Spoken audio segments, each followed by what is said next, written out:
Hi, everybody. Welcome to today's class. And today we have a special guest, Sanu Sagar, who is a motion designer at Rive. Also, Sanu actually worked at Perception and also at Pininfarina. And he's going to give us a bit of a demo what Rive can do. And so I'm super excited to have him on board. So I'm going to go ahead and stop sharing my screen. And then Sanu, if you want to go ahead and give yourself a presentation. Let's do it. Cool. Thank you, Stephen. Awesome to be here. Super excited to show you guys, UI and Rive workflow. Just to give a brief intro, I'm a motion designer at Rive.app. I design interfaces for films, automotive system, and next-gen tech like AR and VR. My background sits right at the intersection of storytelling and technology, where motion, design, and interaction come together. Over the years, I've worked on projects ranging from cinematic FUIs you see on screen to real production-ready UIs built for vehicles and interactive devices. And today, I'll take you through my workflow from idea to final animation and show you how Rive is helping shape the future of UI design. Okay, so we'll get into Rive UI workflow in a bit, but let's first talk about what exactly the FUI means. So FUI, it's called Fictional User Interface or Fantasy User Interface, is a term coined by late Mark Colleran, the pioneer of film interface design. FUIs aren't about real-world usability. They exist to serve the story. They clarify what's happening, guide the audience attention, and shape how a world feels and functions. A good FUI doesn't just decorate the frame, it actively helps tell the narrative. But sometimes, if it's happening on the background, it works like a set design. So like there would be like random animation happening, which you can't read. But yeah, it also exists for that reason. Okay, so I'm going to show you the project that I'm going to be breaking down today.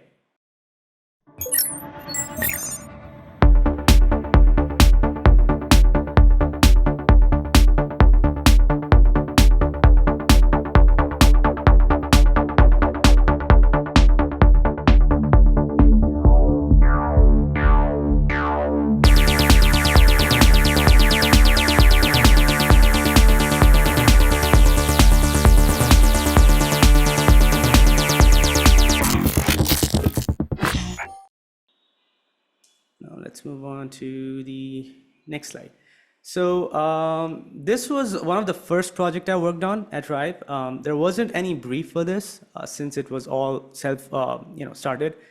So I mocked one up just so you guys get how brief actually rolls. And I think it's everybody's aware of. Like I think it happens the same in the game design as well. So create a short cinematic interactive repair sequence inside Avengers Lab. The player approaches the console and initiates an automated repair on the Iron Man suit. The interface should feel technical, responsive, lab grade, and grounded in Stark level engineering. Layered holography, clean motion, subtle background diagnostics, and minimal copy. Focus on clarity, rhythm, and tactile interaction. I mean, this is like the best brief you'd want from clients and directors, but generally you would get like, yeah, we want to like show a couple of shots where you have to repair things, so just put in random animation and UI, just to tell the story. But okay, so next, let's jump into the ideation phase for this project. How do you approach references for FUI design? Well, you should always start with real systems, not sci-fi UI shots. Look at industrial motion, industrial monitors, cockpits, medical interfaces, engineering diagrams, etc. These give you real structure, hierarchy, and purpose. Use them to understand how information is grouped, how alerts behave, and how operators actually interact with complex tools. Good FUI should feel like a real tool someone could operate. It should look grounded, purposeful, and clear, even if it's placed in a cinematic world. Okay, moving on to the next slide. So next step is just jotting down quick ideas, maybe thumbnails, so you actually know what you're building. Honestly, I don't spend too much time on sketching, especially on film projects, because it's very fast paced.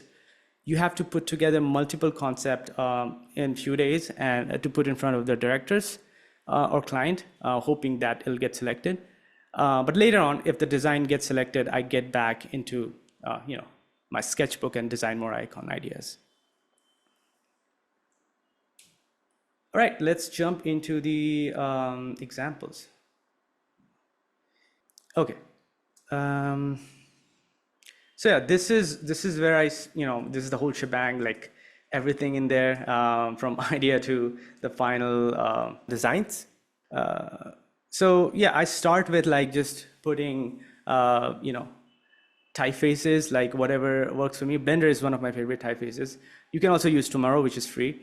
But like for sci-fi stuff, I generally stick with something like this. So you can see like I start playing with simple text and the contrast between them, grouping them with some icons and components just to see how it looks.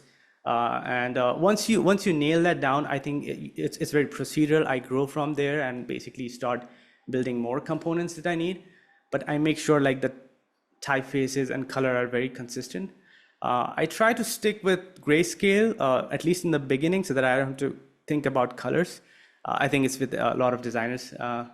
But yeah, here you can see like I'm bringing icons and how the pop-ups would work.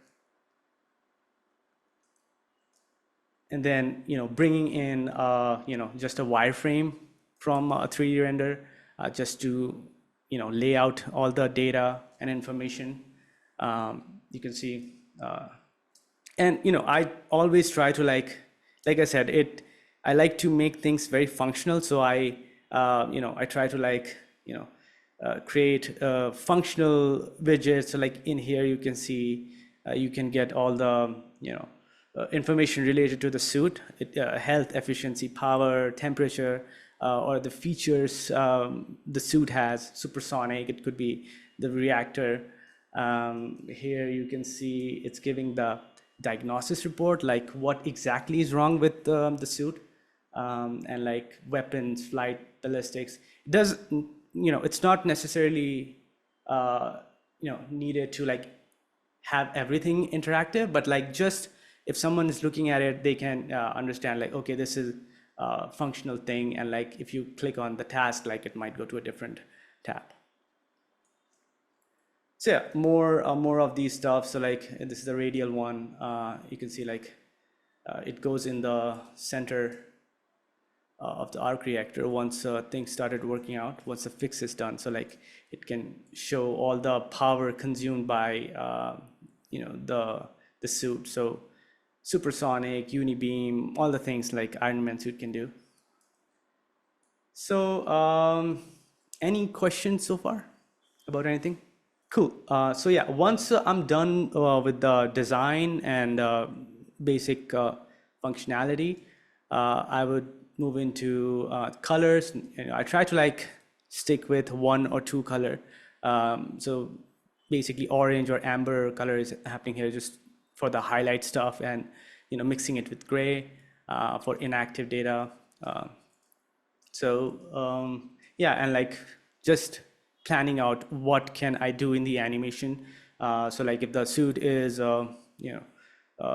suit is malfunction, like you can see a pop-up or something in there, or the pop-ups you're gonna see once the player approaches the screen.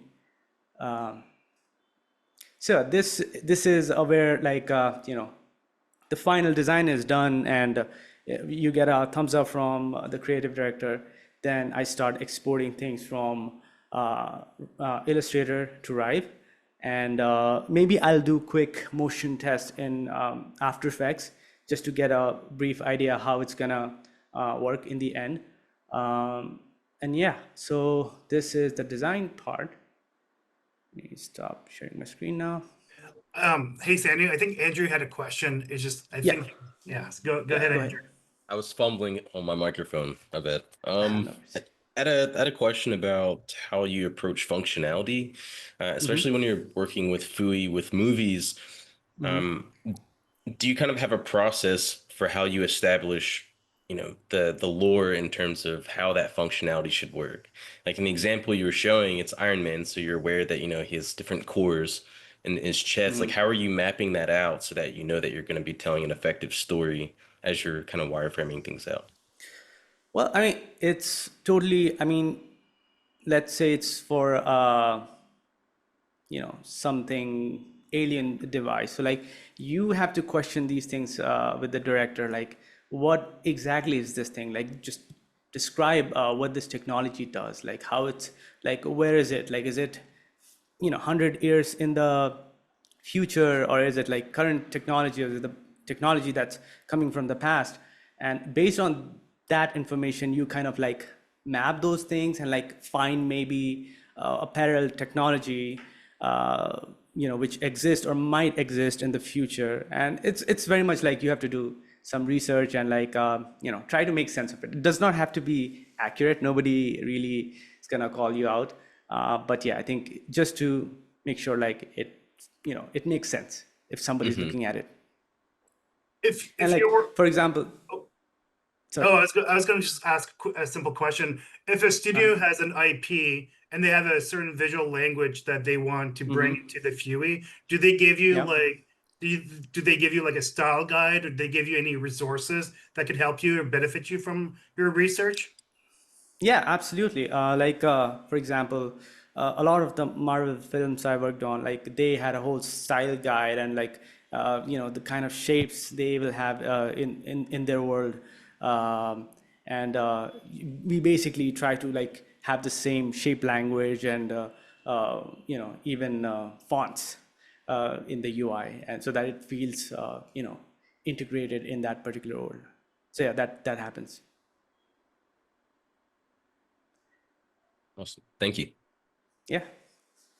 And that's a great question though. Like if you have seen Jay's Hanson's, which is like the best FUI designer, he I think one of his movies he worked on, he actually consulted a actual pilot and just understood how everything works in each and every cluster and gauge the plane has, and he tried to like put all that functionality into the HUD. So that's just an amazing use case. I'm pretty sure it's somewhere on internet. But yeah, that's something I love about FUI, that you can really make it functional, and people can who have the understanding. Someone who's a pilot looks at FUI of a fighter jet, and if you've nailed it, if you have done it properly with research, he's gonna be super impressed. So cool. Okay, moving on. So I'm gonna get into Rive now, I guess. Just a second. Let me switch my screens. Sanu, while it launches and you get set up, may I ask you a question? Yeah, yeah. So you work for Rive, the actual software company. Like, how does that differ from when you're working with clients in terms of like the type of work that you're doing on your day to day? Are you trying to just like to push the capabilities of the software, or do you guys also have clients that you work for? Not for the clients, honestly. I mean, at least I don't work on the client stuff. We have to make demos, of course, for different clients. I mean, any kind of feature we launch, let's say vector feathering, or data binding. So we have to, build some really good examples, to show it to different clients and at different events.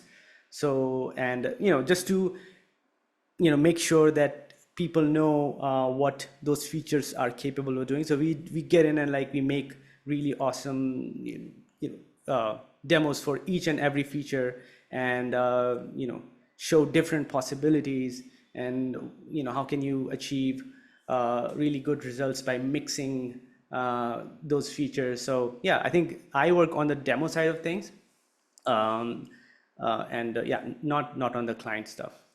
Cool. That sounds awesome. Thank you. But there are really awesome people who help clients with their problems, and like sometimes if they are looking for a very specific demo which they are interested in, maybe if there's a car company, let's say, and they're trying to build a gauge, so they might ask like, yeah, can you guys like build a HMI demo for car, and show us how it works and how do you set up and how it works with the data, and explain how things work in the development side of things. So yeah, that happens too.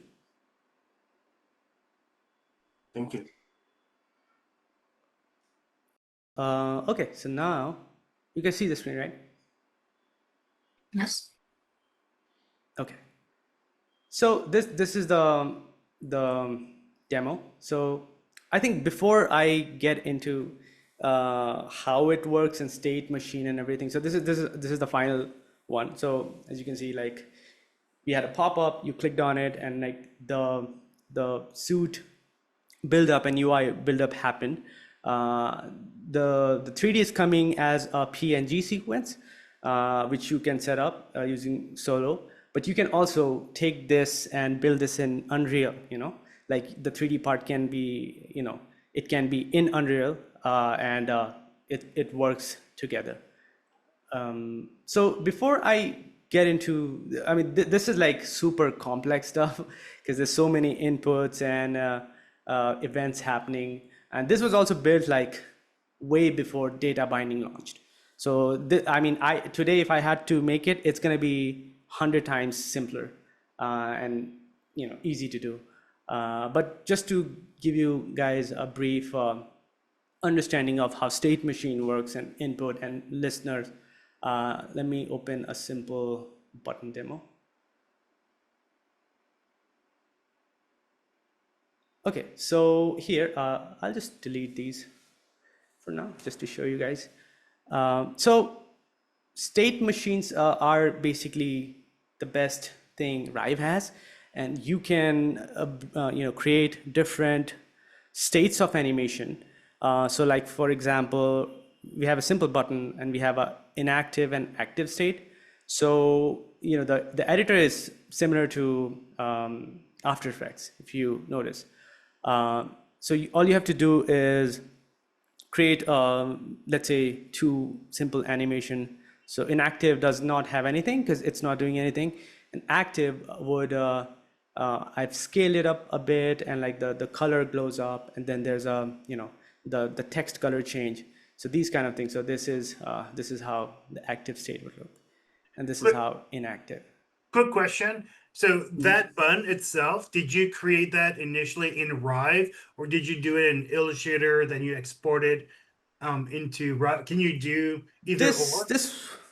This one is I did it in Illustrator, because like this is like I have so many buttons which I already have, so I don't have to recreate it, and it's super easy to like copy paste vector shapes from Illustrator. But yeah, there's some people at Rive, and also a lot of designers, they're building everything in Rive now. So it's totally capable of designing really complex graphics. But yeah, I mean, just because I had these buttons already, so I had like I'm just importing this. So okay, so now let's talk about the inputs. So input works as switches, toggle. So it's basically light switches. You can turn it on and off, or it could be a doorbell. Like you can keep clicking it or triggering the event or state. Okay.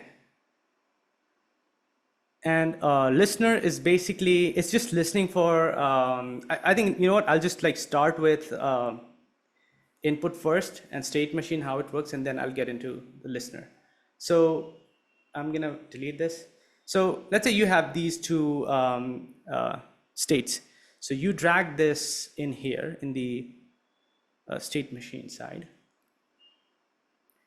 And well, there are two ways you can start the state machine. One is entry. So this would go from, this might go in a sequence. So like it'll start from here to here, and then it can go in a sequence, or even like it can like go in any state, honestly, from once it has jumped from the entry state. And any state basically works as like it can it does not have to go in a linear path. It can go from any state to any of the state. So it's like to explain state machine, it's like islands, and you have to build bridges between them. So are you guys with me? Are you guys any questions? Cool. Okay, so now we have connected this from any state to these two states, and let's add an condition here. So I'm gonna just take this guy up here. So I'm gonna add a condition. So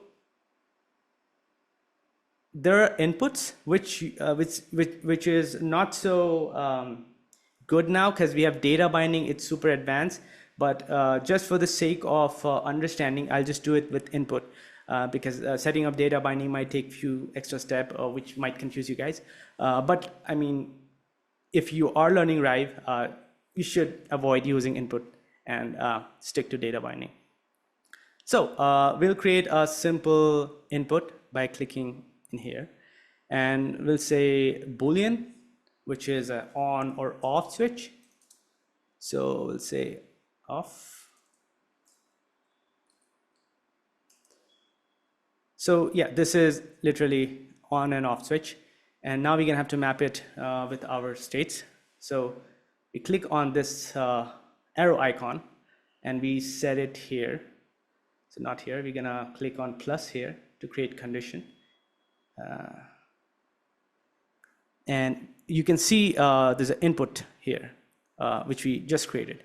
And so basically what we're doing here, if this is true, if this Boolean is turned on, go from any state to active. Actually, it should be on this one. So we do the same thing here. So yeah, when this button, this Boolean is turned on, go to the active one. And we have to do just the opposite on this one. So we'll set it to false. So what happens basically, so you see, let's start with off state. So yeah, you see when I click on this Boolean, now it's going to active state. And we turn this off, it's coming back to inactive. Pretty simple. So this is basically how inputs work. You create the input, you set the condition, and the state machine is gonna work with that. And the listener, it's basically as a shape you assign to look for interactions. So it can be a click, it can be a pointer enter, pointer exit, pointer down, pointer up, pointer move, pointer drag. So there's so many interactions it can like figure out. And once that once the listener has registered that interaction, it's gonna turn on or off the input, which you can set. So here, let me do it one more time. So I'm gonna go in the file. So I'm gonna take the shape, it's the base layer, and I'm gonna add it. So it's coming in here. And now I'm gonna call it, button listener. And so now we set what happens first. We're gonna go in here and we're gonna say click, because that's what we are going to do. you're going to click on this button. So we set it to click. And now what happens when you click? So it's going to on off.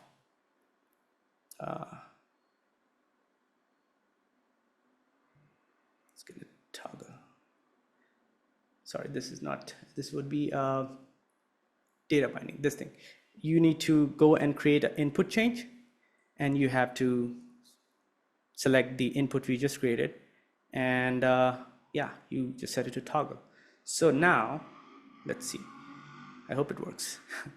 Yeah, now when you click on that base layer, which we just set as a listener, now it's gonna activate and deactivate the input.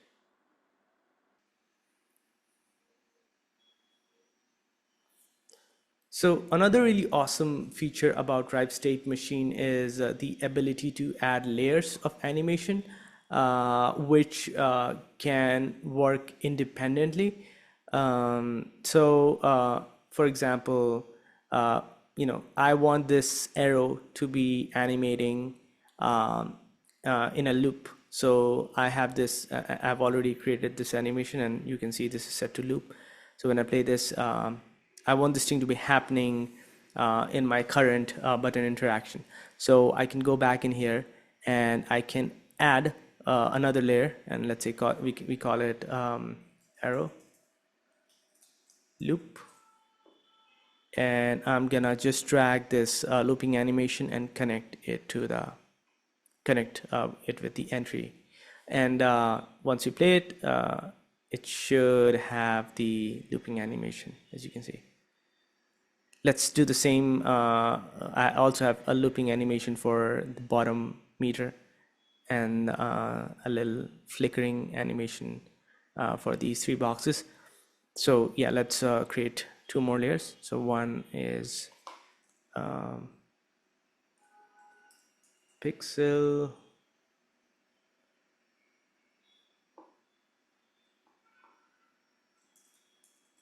flicker, and let's call this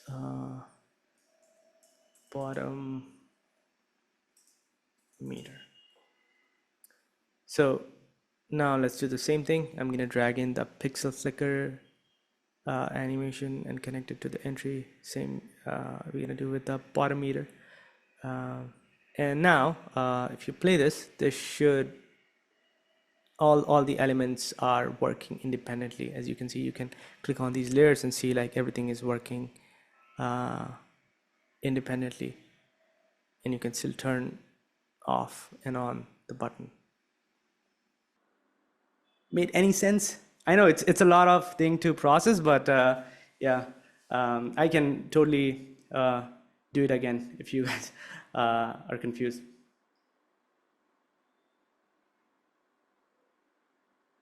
Cool.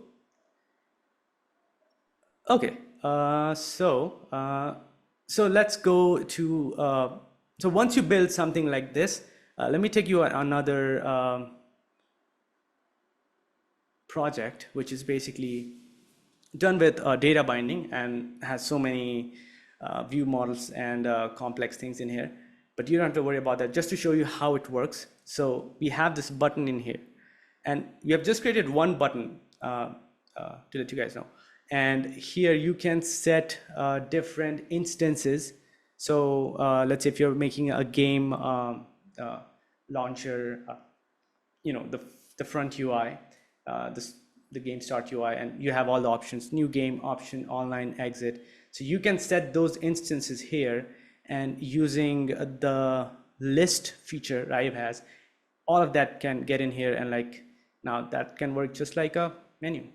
So you just built one button, and you're basically making copies of it or instances of it. Okay, now let's get back into the Iron Man project. So yeah, let's do it again.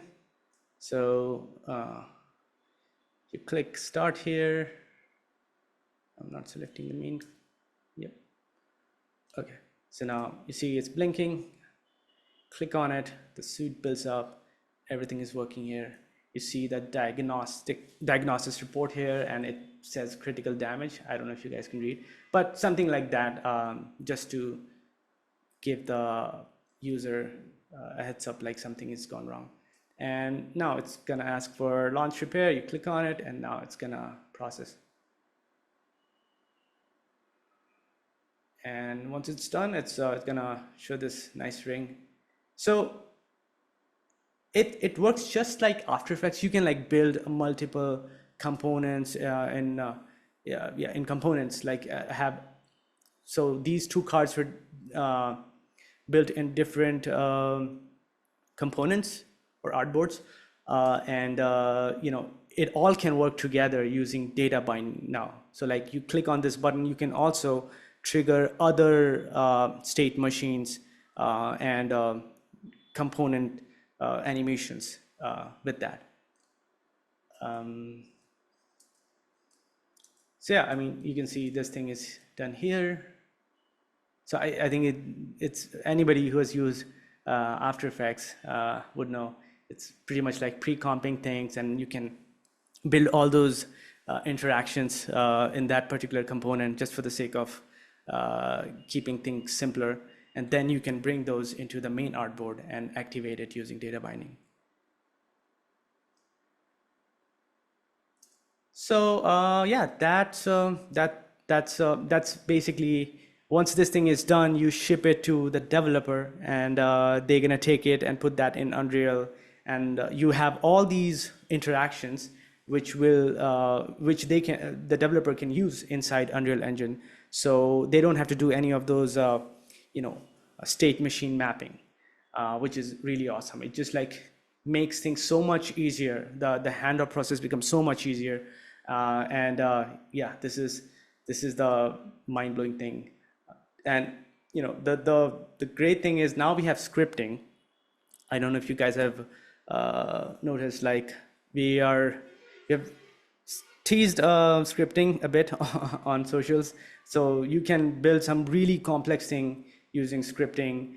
I worked on a simple scripting project, and that blew my mind because I was actually working with a developer. So he was working on the coding side of things, and I was working on the animation and design at the same time. So we're not even leaving Rive for anything. So which is just fantastic. Okay, so let me go back to. I think I'm done with the presentation, with the Rive presentation. If you guys have any questions, let me know. Or did I miss anything, Stephen? No, I think you're good. You got a couple questions. You got Arca. What is your question? Yes, my question would be, what is the Iron Man image in the background? Is it a imported video, or is it separate images?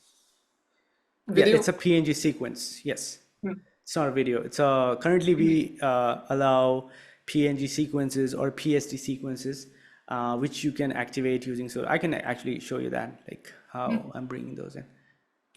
And also, it was created in Cinema 4D, right? Yes, it's done in Cinema 4D and then comped in After Effects because it has some really nice glow. But again, like you can even like bring in different passes from Cinema 4D. Like Cinema 4D basically extracts, exports different passes. Like the wireframe would be one pass, and the specular highlight would be another pass. And then you can bring all those in Rive now and basically blend it. But yeah, to totally depend on how you like it. If you want to just like bring in things from After Effects, that works as well. So let me see if I can.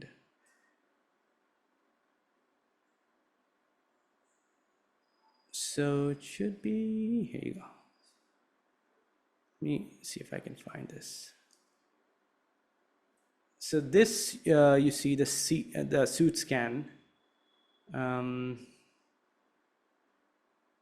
Yeah, this is all PNG sequence. So it's basically you're gonna have to like set keyframes on each and every frame. So like the first frame would be this one, and 0, 1, 0, 2. You basically keep it going, and that makes it a whole animation sequence. So you can even like skip few frames in the middle just to make it lighter. I mean, if it doesn't make it too choppy, like you can do that too.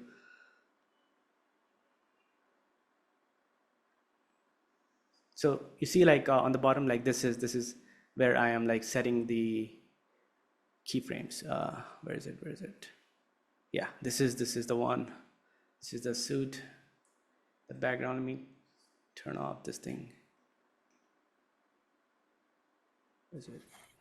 How many frames do you have for the suit? Great question. I mean, it has 20. The scan is just like 28 frames, which is not too bad. But for the, I think this one is the boot up sequence. That is like 40 frames. So you see, I'm also like skipping few frames. So like 25, 26, 27, 28, 29, 30. Oh no, not in this one. But I can actually, if I want to like delete few frames, and if it doesn't make my animation look bad, I can do that too. So it makes it lighter. So like for the startup, there's one animation sequence, and then for the scan, there's another one. And the third one is very simple. It's like few frames. Okay, thank you. Yeah, thank you.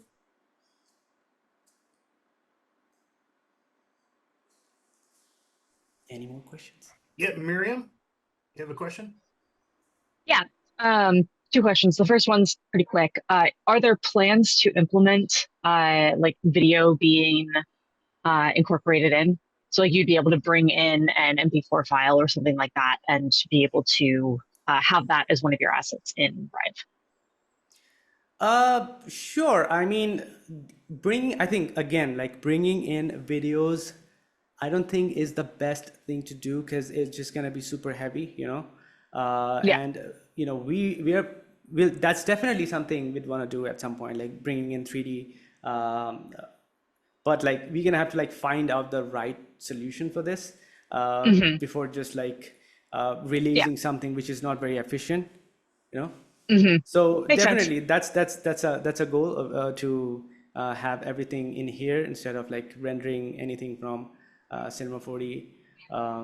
But we're gonna have to like find the right solution for that. So I'm just gonna say let's just that's something I want, and I have my fingers crossed for that as well. Okay. Second question then is I know that there are runtimes to allow you to export these into game engines like Unity and Unreal. Once you have them in the game engine, if you need to edit things, you need to come back to Rive and edit things there and then like re-export. Is it, you know, are you able to like make adjustments in the engine itself? In What's Rive kind of the itself? workflow for that? No, in like the game engine itself, once you've exported the runtime or done the runtime, brought it over. Again, like that's something I don't have any clue about, but definitely Okay. that is something like maybe having an interface in there itself, like which we can like access all the state machines and like how you would have in Unreal's UI system, like you have all those things in there. So definitely, I mean, as we progress on those kind of things, that's our feature, and you know, I think with every feature, our goal is to solve the core problem of having things efficient, having things work efficiently, and then we work on like quality of life things. But yeah, that's something definitely a goal, and I can't really talk about it if it's gonna happen, but yeah, I really wish something like that happened. Okay, thank you. No problem. Akasha, you have a question? Yes, I think it's kind of like piggybacking off of what Miriam said. So usually for like when I'm working on my animations, I'll test it out on After Effects, and then I'm basically taking the same assets, looking at the framing and the positioning that I've done and copying the same thing on Unity. So is Rive looking at an easier way of doing that? Like how we have Figma to PSD, does Rive have something planned? Like I know that you might not be at liberty to like, divulge all the details, but I'm just wondering if that's something which is in the works, because it would be super helpful for implementation. So from where you want to bring that data? So suppose Which I've made application? something on Rive and I'm like, okay, I don't want to make the assets again. I just want to do an export where it identifies it as an animation within, say, Unreal or Unity. And then within Unity itself, it'll have all of the states hooked up, and engineering can go in and add in all of the event sequences, whatever they need to. So just want to understand what the workflow for that is. Sure. I mean, yeah, absolutely. I mean, that's even now, like we are rewriting the Unreal to make it efficient. But before that, even before that, that's exactly how it works. So you set up everything in Rive. You have all the state machine and animations happening in Rive, and you can export all of that. And it'll just come in as a file, and you have access to all the state machine and animation. So you don't have to do anything in the Unreal or Unity engine. So it already exists. Oh, nice. So is it like a plugin, or like I want to understand how it works, like the export from Rive to any Yeah, game. that's you have to like install a plugin Mhm. to support Rive file, and then you can just drag in the Rive file inside Unreal and just use it and access all the state machines Oh, nice. in Blueprint. Yes. Awesome. That's awesome. Thank you. Yeah. But yeah, it's just gonna be super improved and faster once it comes out again. So yeah, I'm just really waiting for it to happen. And it's just gonna be so many awesome game UIs, and people are gonna be blown away. I really hope. Rami, you have a question? Yes, sir. So I guess you touched on this a little bit with your answer. Uh, it looks like it's almost eliminating Figma in a lot of ways, because instead of prototyping and showing the engineers and the animators and whatnot what you can do, and then try and transfer that 101 into a game engine, it just does that and export it. How viable is Rive right now for actual game development? The runtime cost, the performance hit, especially if we're looking at mobile game development. So Rive is fully intended for creating in-game UI and rendering 2D interactive or animated elements. For actual game development, our Unity runtime is already production ready, with the biggest adoption happening specifically in mobile games. Consoles aren't supported yet, but mobile support is strong, and we are polishing Vulkan support on Android to deliver even better performance. Like I said, our Unreal runtime is currently undergoing a full rewrite, and the upcoming version already shows a major performance improvement over the older plugin. So the performance in general is very good, but as with any runtime, we always recommend testing on the specific devices you plan to support, especially for mobiles. Actually, I did have another question. What would be the best kind of resource center if you want to get into Rive and like start learning how to, basically for a beginner? So we have our YouTube channel where we post regular tutorials. We had Rive 101, which covers all the Rive features. We are constantly working on new training materials. So whenever there's a new feature, we try to make tutorials around it so that people understand it. And that's just like I think with that's we already have at Rive. You can also take courses from School of Motion, which have some really awesome Rive courses. I think they recently launched Rive version, volume 2 course, which I think hopefully teaches you all the latest and the greatest things. So yeah, I think you can start with Rive free courses, and if you feel interested in it, want to go deeper, you might take School of Motion courses. There are also like other people who are making independent Rive tutorials. So yeah, just look it up on YouTube. You'll definitely find a lot of resources there. And we also have a community page where you can get in and like look for all the updates, or maybe if you have any questions, you can ask there. And yeah, so we have all sorts of resources and support for you guys.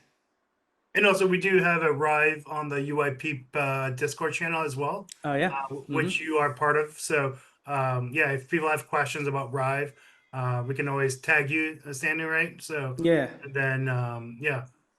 I would advise to just create a Rive account, everyone, and just like get on the community page and paste there. We have people who are really, they're the experts at, answering all kinds of Rive related questions, or at least point it to the right people. And yeah, I think there you'll get a, much faster response. But yeah, I mean, just give me a holder on anywhere, like on Discord or wherever you are. I'd definitely try to get the answer for you guys. Perfect. Marcello, you have a question?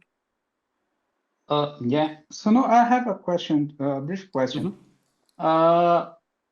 When you are importing the image sequences, do you consider the FPS of the project, or you set it before or after in engine, the FPS, so you can have a specific amount of keyframes for the animation? So ideally, if you click on the time here, you can see at what FPS this animation is working. And when you're rendering your images from any 3D program or After Effects, you need to make sure it has the same FPS. So both can work together in here without any issue. Anyone else have any other questions? You guys are all good? Are you guys excited to try out Rive? Do you guys want to see the latest scripting? I have just one demo, which I'd love to show you guys. It's done with scripting, which is the latest and the greatest from Rive. Let me just open it. Please do. I was going to actually ask if we have the time for it. Is there a way you could like give us a simple example of how you would create an effect where, let's say you have a kind of a dark gray button, and then you have, when you hover over it, there's like a glow effect around the mouse cursor. How easy and quick can you do something like that? Thank you. Let's try that. Yeah. I hope that's fine, Stephen. Oh yeah, for sure. You got all the time in the world. Okay. So All you're right. good. Yeah. Let's do it then. Cool. One sec. Let me set up the file.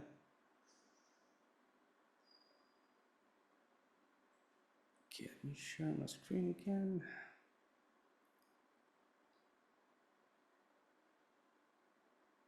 Okay, you guys see my screen? Yes. Yeah. Cool. So yeah, you'd start with artboard, and let's just make a simple button.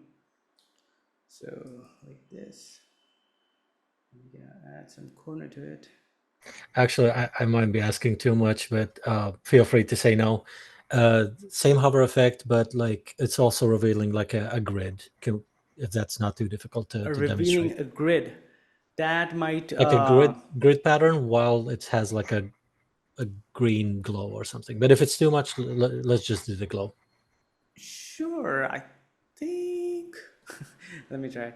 So it's just like revealing the grid. Okay, that's the ask. Let me see if I can mimic it quickly. I'm gonna duplicate all these. Let's say distribute, same as Illustrator. Then the center. Gonna duplicate this again. Something like this would work.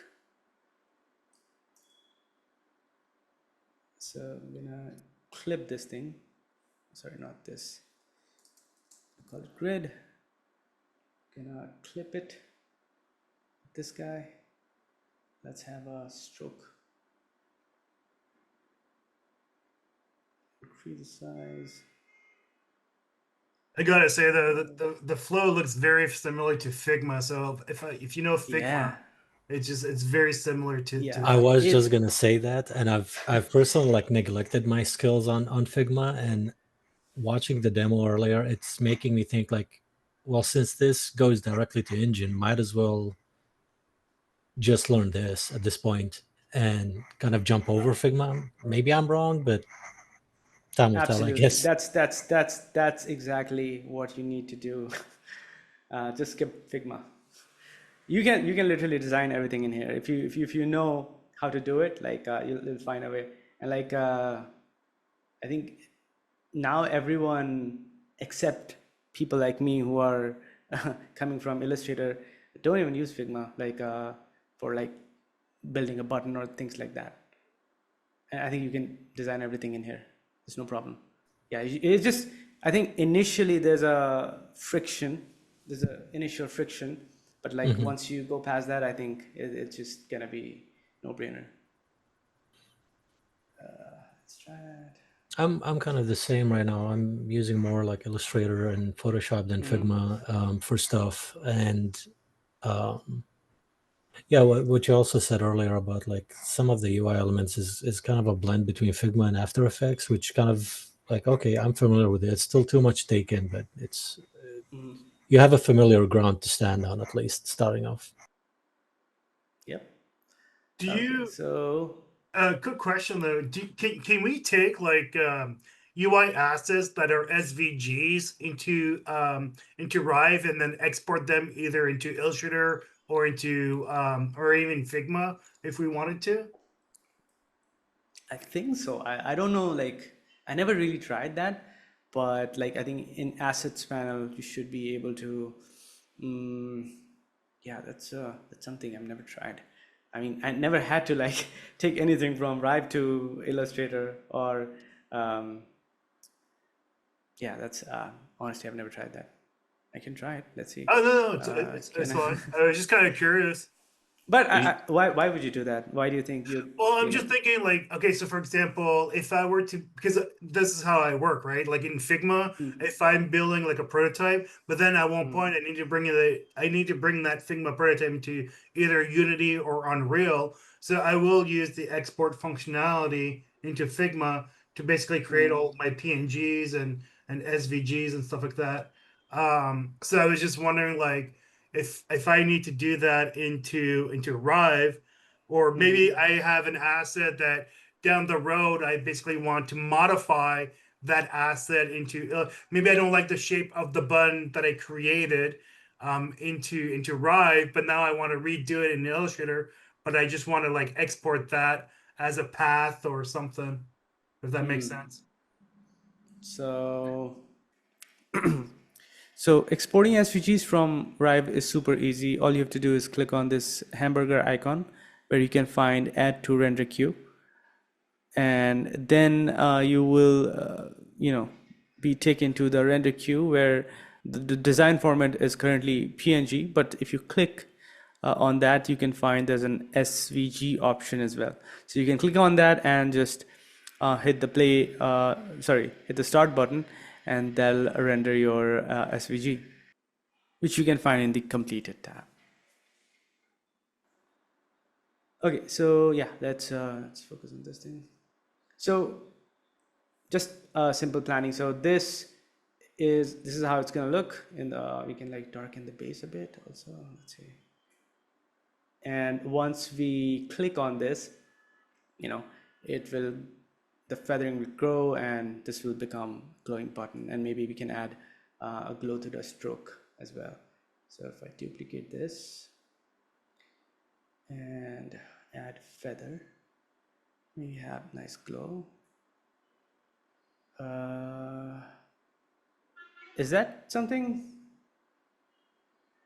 you meant, Marcelo? I meant a dark gray button, and then just imagine like, yeah, that square, very dark, has a little bit of inward glow, and then when you're hovering your mouse around, when you're moving it around the square, it's both revealing the grid and it has it shows like a green glow around the mouse cursor as it's moving So around. like where are you saying like wherever my cursor is Hovering going should reveal the grid? reveal the grid and has it has like a green or purple like cool glow around the cursor. Yeah, so it's like two That would effects in. need, yeah, sure, we can do that. That would need some additional interaction, which is, you have to like align the cursor to a shape which is working as a mask. So that's a little complex. Okay, that's thing yeah. to do. But That, like, let's just stick with like the basic thing. Let's say, we have the gray base, and once you hover on it, you're gonna see the feather basically cover it and become white, and maybe have some glow on the side to whatever that's cool. color you want. So That's cool. Yeah, I specifically asked for this use cases because I wanted to see if yeah, it can be done it directly can or be done. does It it can be require a done. little bit of scripting maybe to get Well, that. yeah, sure. I mean, with scripting, you can do really complex stuff, which I'm gonna show you once I'm done with this demo. But yeah, scripting exactly is for these kind of things. Or even like the grid can even have, I don't know, poly effects. It's basically wherever you are hovering, the squares can shrink or scale up. Know what I mean? Yeah, So that you would can be cool. do those kind of crazy things. And with the integration of AI, like, you can ask the AI to do that thing, and it's just gonna do it for you and set up all the parameters. So that's like, there's so much like is going to be unlocked, once scripting is there. And yeah, that's exactly, gonna happen. But now, for now, let's just stick with a boring example here. Okay, so let's start here. So basically, let's call it inactive, and we'll duplicate this, and we'll call it hover. So you need to make sure that's something very important. You need to make sure whatever value you are changing in from inactive to hover, you have to make sure you have a base keyframe for that particular value in the inactive. So let's say if I am animating the feather of this thing, which is currently, so I need to make sure I have it, whatever the inactive state would be, I need to make sure I add that keyframe here. So when it's in inactive, I want it to be at 0, so like it does not have any feather. And if I go into hover, this is where I'm gonna put it to 291, whatever it is, to cover all the square. So now it's going from here to here, and that's how the state machines can understand what has changed and identify the two values that are being animated. Okay. Okay, so let's test this now. So I'm gonna create a, do you guys wanna see how to do it with data binding? If you guys are still with me. Yeah. It's just a couple of steps. Okay. So here's a view model. We can call it button. This is basically where we're gonna put all those data. So let's call it button, and we're gonna add a Boolean here again, and we're gonna call it off/hover. So it works just like the Boolean we had in input. So it has true and false value. One thing is very important is like once you have the view model, you need to assign it to the artboard. So it's already selected, which is great. Now let's get in here. So we're gonna call it the main rectangle base, and we can use that as a listener for the input. So we're gonna call it hover. And in this listener, we need to make sure there's a pointer enter. So whenever it's entering this square, it's gonna hover. And whenever you come out of it, for that, we're gonna have to add another listener. So we just duplicate it. So we can say it hover on. And this one we can say hover off. So this one we have to make it pointer exit. So whenever we get the cursor inside the square, the pointer enter listener would trigger the input, which is not here, the data binding input which we created. So we have to set that up as well. So on hover on, we need to select hover off, and this needs to be true. And on hover off, we need to set it to false. Super simple. Now let's add the state machine. So let's bring in the inactive and hover in the state machine panel, and let's set the condition. So here again, we click on this arrow, we create condition, and we say whenever the hover on off button is false, set it to inactive, and whenever the hover on off is on, set it to hover. So with that, let's see if this is working. So now you see, like as soon as we enter this square, it jumps to hover, it goes out, it works, it goes back to inactive. And this is basically the listeners are looking for those interactions and triggering these state machine based on whatever pointer enter or exit you're doing. So now let's see what else we can add. So on hover, I also want to see the grid, like you said. So maybe, let's see if we can increase that. And just give it some different color just so that you can see that.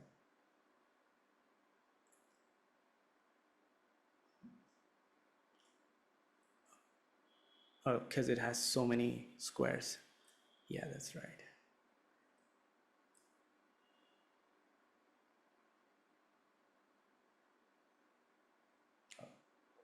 So you know what we can do, like maybe it can scale up once we hover on it. So on inactive, we can reduce the scale to, let's say, just to showcase the feature. Let's just 91, and on hover, let's say we set it to 110. And here as well. So in inactive, it's going to be 91, and it's going to scale up a bit. And let's see, let's see if it works. So, and we also want the grid to be totally disappeared once it's inactive. So there's no grid in here. Click on it, you see the grid. But here's one thing which I didn't show. So you can also set interpolation in here. So you can select both the states, and you can set the duration. Like if you want a smoother animation, more of a transition, you can set like let's say 500, and let's give it a nice curve. So what's going to happen when it transitions into these states, it's going to have a duration, like it's going to be, it's going to basically have a fall off and, the interpolation. So let's see how it has affected. So you click on it, you see? So it's kind of like taking time, and you can again, like make it faster if it's too much. So you see?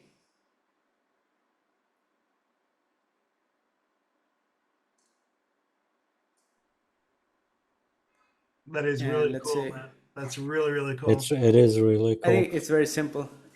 Yeah.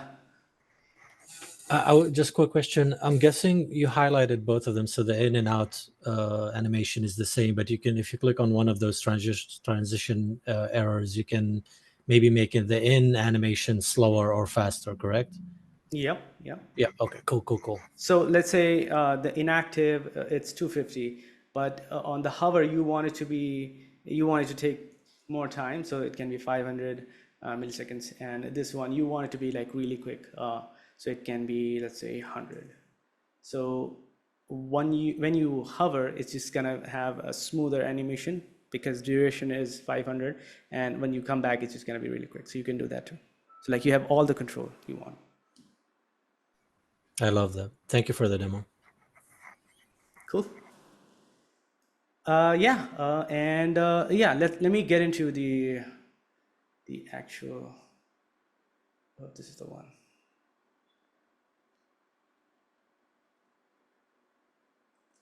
So this is a scripting demo we just created last week, and so just to break it down, it's basically all the cards are built in here, and you can click on it and it can have all the interaction.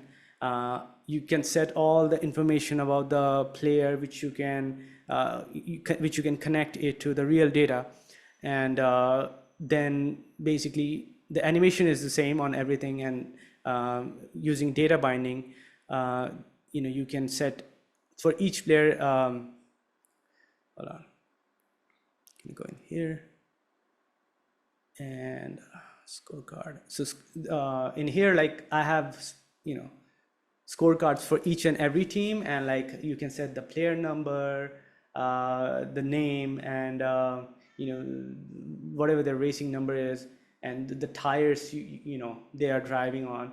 So you have all the flexibility to add all kind of information. This is going to be really useful for broadcast, all kind of broadcast graphics as well.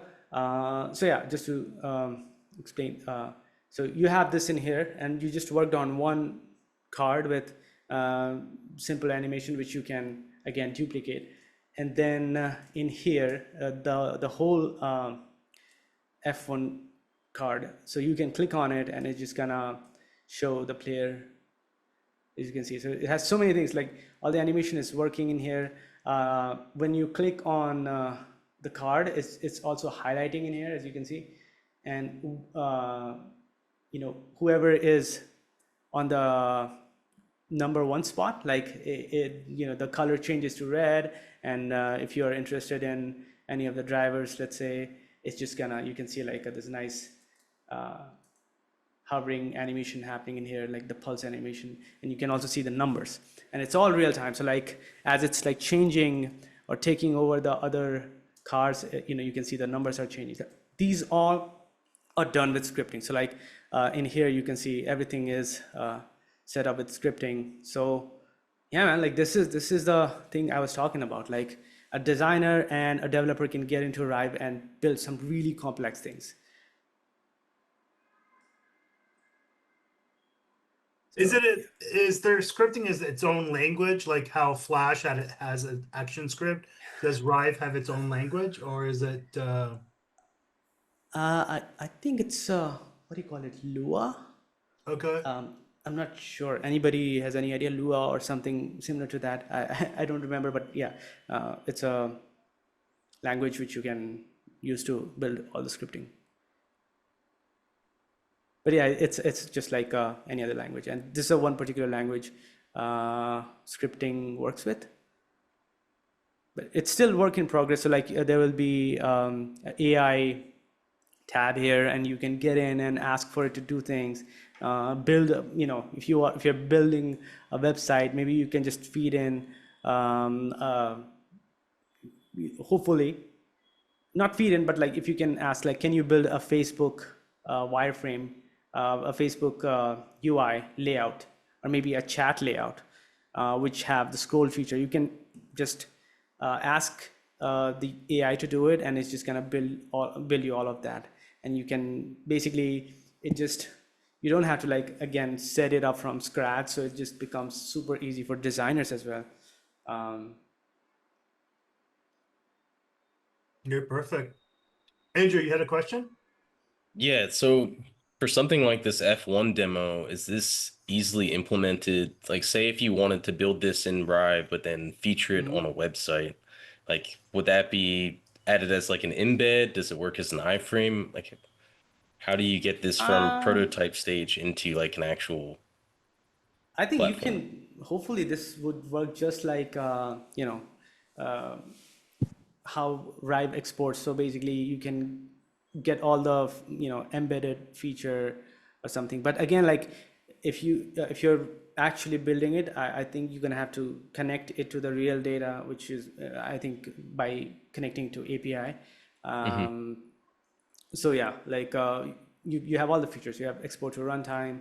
You can, even paste it on a website and hopefully it can work. I mean, you can even like just paste it right away and this should work like as a demo. But yeah, if you want to connect it to the real data, then that's going to be a different case. Then you're going to have to like integrate it with the code, however you do it. I have no idea, Sure. but I think, yeah, it's going to have the same route. Okay. Yeah, and I only ask because I've seen Rive demos where, people are making really simple games. And I've always been curious, like, can those exist outside of the Rive platform? Like when you try to go to embed that on, say, like a portfolio or random website. Yeah, absolutely. Actually, like I think I've seen people just taking the code from Rive and putting it on Behance and it works. Mm, Like you don't have to do anything. It's just there, you embed that and like because basically uh, it's running on Rive's renderer. So like, Behance is not doing anything. It's basically working as a host. hmm. Okay.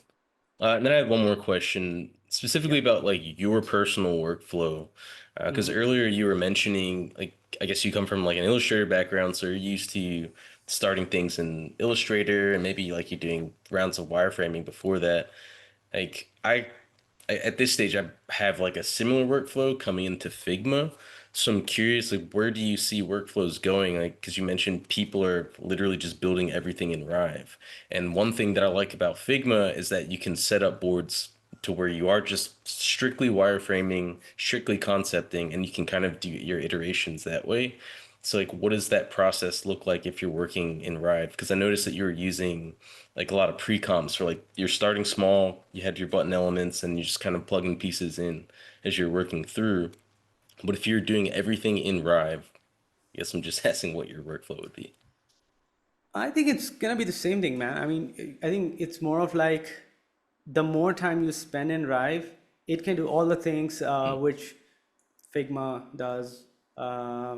And if you're building, anything like with feathering, like glows and shadows, like it's better to do it in Rive because like you literally have to like bring something from Figma, which is, I don't know, it doesn't convert to vector feathering automatically. So you're gonna have to like redo it. So I think you can just get into it. I would say like start building. I mean, even now, like if I'm building something simple like the button, I would not go to any other tool. I would do it here hmm. until I have a very specific reason, to get into it. Something that Ripe currently doesn't have. Currently, it's gonna have at some point. But yeah, that's the way. Like start doing things in Rive itself, because then you also get basically you build a muscle memory. Uh, to like build things. And we have you can use pathfinder kind of things in here, like you can subtract or add things in right now. So yeah, I mean, I think it's just getting there where like you don't have to leave anything. Like for animation, I don't think I've used After Effects for any kind of interactive things for all. It's been almost 2 years now. I've not Wow. done anything in After Effects, which is amazing. And God, don't ask me like how painful that workflow was. I have to like export everything in PNGs to developers, and yeah, like every single interaction you created, you have to export in PNG sequence, and then let's say you have 50 button interaction, and then you get notes on few of them, and you have to redo it, re-render it, and pack it and send it, and it was a nightmare, honestly. And now Rive literally solves it. Like you have to change anything between even your app is out live and people are using it, you can literally change the animation or add more animation and basically replace the file, and it works like magic. So that's something Rive has really solved, and I just like I'm having so much fun using Rive now. So yeah, I would just say spend more time in Rive, and yeah, I mean when you have to, if you have something specific in mind and you think it's going to be too much trouble to do it in Rive, then yeah, use Illustrator or Figma. Sure. Yeah. Like I'm asking because I'm thinking about it's like client process, right? And going from static comps to like an actual functional prototype.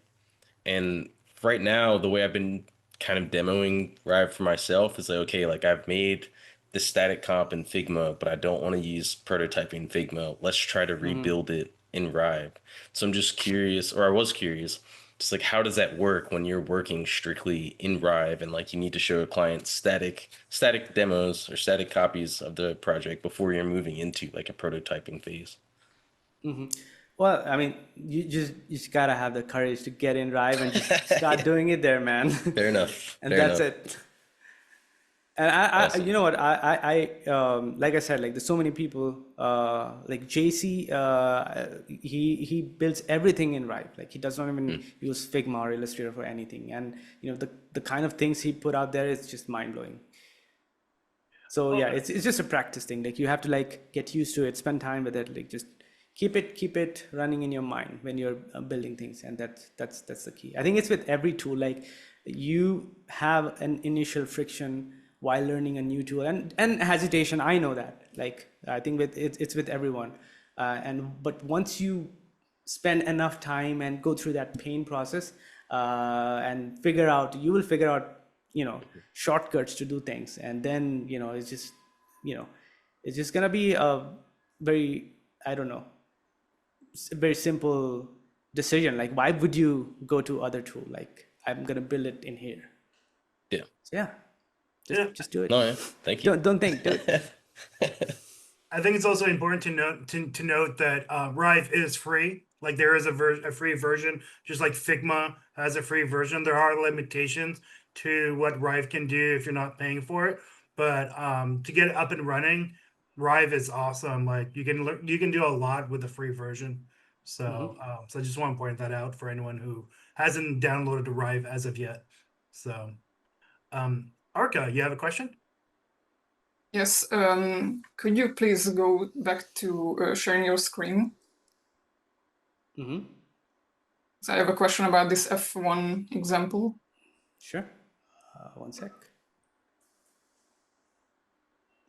So if I understood it correctly, these list items, so these 12 racers, these are reusable components, right? Yep. I'm wondering if what I'm seeing now is where one of the instances gets fed the data. What I'm curious about is how do you send the data to these components essentially? To these components, like exporting this demo and like connecting it to the real data. Is that what you're saying? Not inside even Rive? exporting within Rive. How does it work? Oh, so you're saying like how do I take the main component, which has all the instances, and how do you take that Yes. into the main? Well, you do that with list. So you can build all those things in here. So let me actually go back to this one. I think this would be. Oh no, not this one. The button. So in here, so I told you about like how you can make instances, different instances of one particular component, and so to bring that into the main artboard, Let's give it a second, I think. Oops. Okay, so to do that, all you have to do is, let's say you added a layout, and you can add a artboard list. You can see, so it brings in that particular artboard, that particular artboard with all the list. So you have it in here inside the layout, and you can select which one do you want. So we want to bring in menu list. Let me check which one is that. Yeah, it's been a while getting into this. Let's go in here and see the menu. This one, yeah. So yes, it's in there. Menu, cool. So if I go back in here, so you have to get in here, and you have to create one for the menu card, and then you have to bring that into the main artboard, the main view model, which you're gonna be connecting to the artboard. So it's a little complex thing. So in here you add the list. So for example, let's say I add a list, and I can add the items. So from button 1, the first one would be from button 1. I'm gonna add another one. That's gonna be button 2. That's gonna be button 3. This is button 4. So now I've set it, and you can say button test. So now it's in here, and now that we will import, that will connect in here. So if I go to the main, you can see there's a button test. You click on that, and the green means like, yeah, it's working now. So if you play that, you can see, oh, this is a different one, sorry. So yeah, something like this. And you can again change this to, let's say in a main, I have a player card menu list.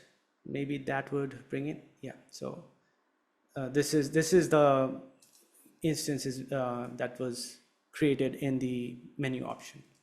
So yeah, that is working with list now. So you didn't have to like bring in individual components and do it manually, which would take a lot of time to do, honestly. Did that make any sense? I'm pretty sure I made it a little complicated, but hopefully that solved your problem. I'm curious about the feeding data into these components part. So as for this F1 example, there was a lot of... so you're talking about how do we add actual player data?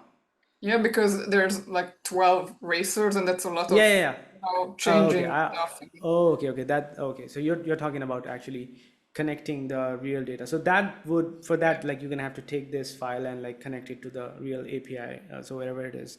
So that comes on the developer side of things, which I don't have the expertise to answer, honestly. But yeah, that would happen once you export that. So even before exporting anything, you can set up, no, of course, you can like set up all the, like with scripting, I think, as you can see in here, they're like players. You can see the name for that. So this code you have there, and all you have to do is basically connect it, the real player. So like you can take these players' name and connect it to the real data, whatever it's doing, and on the maybe on the Unreal side or wherever you are like running it on the web. So yeah, that's how you do it. Seeing just this cleared it up for me, because I'm a developer actually, and this makes sense to me. So have you tried like implementing anything from Rive, even like a simple example? Oh, no. I'm planning to get into Rive, but I don't want to actually develop games. I want to design for games, but this scripting will definitely be beneficial if I'm getting into Rive.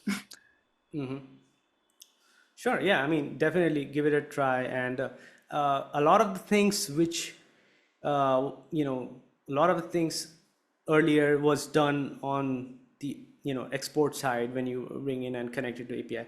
Now those things can be done inside scripting also. So like you can, do a lot of your coding in here, and maybe like, I think hopefully it'll even reduce the amount of code connect you have to do outside Rive. Hopefully. Awesome. Again, not the right Thanks. person to answer that, but It's okay. I understood. cool. Excellent. Anyone else have any questions so far? All right. Well, I think it's time to close it up then, Sanu. So what would be the best, unless if you have anything else you'd like to share with the class?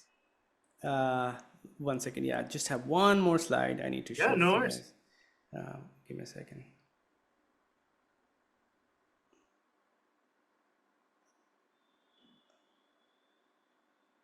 So do you guys see my screen? Yeah.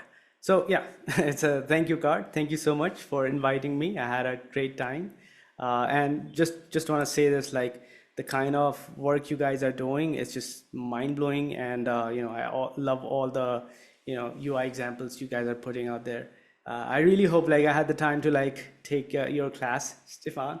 But yeah, I have 15 courses which I have not even started. So yeah, that's a pain. I hear you on But that. I got someday. the same thing.